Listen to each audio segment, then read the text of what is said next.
Miss Funny khay nè tiro. Ô nè nghe anh ta, nghe tụi à.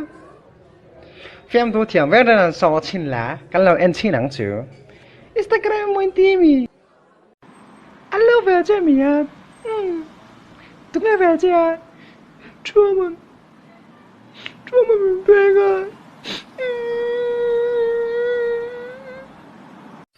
Hey, cậu ý cái thả đó cái tí chứ mà lại thả đó. Ý mình châu về rồi. Được cái đó cái đấy.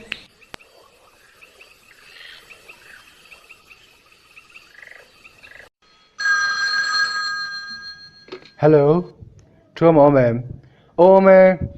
Ô, ron anh lâu ron khó tổ số. Ô, ron khó tổ số xe. Cái bia nó hi ron khó tổ số xe. Ron khó tổ là mấy rõ xe. Ô nè mà hay rút trả rồi nè. Ít mang trăng cái lẽ này nghe xỉa.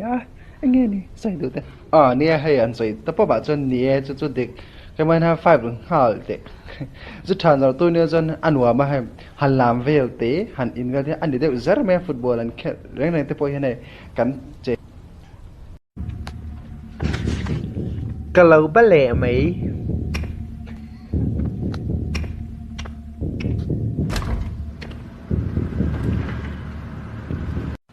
Dâu sạp milar lord andrew ai cái món này để anh nào chú lâu đấy bác aran vừa lên nhang này akil tệ mấy nè in anh riêu thì hiện này à.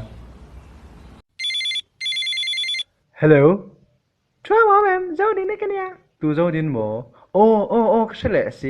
Hay anh lâu nè, mà nè mình đang lâu nè khai mình lép mẹ là ba. Mình lép ba khai cái rắn trinh đón chia, tôi nào cái mà mở đâu bùi xia. À nè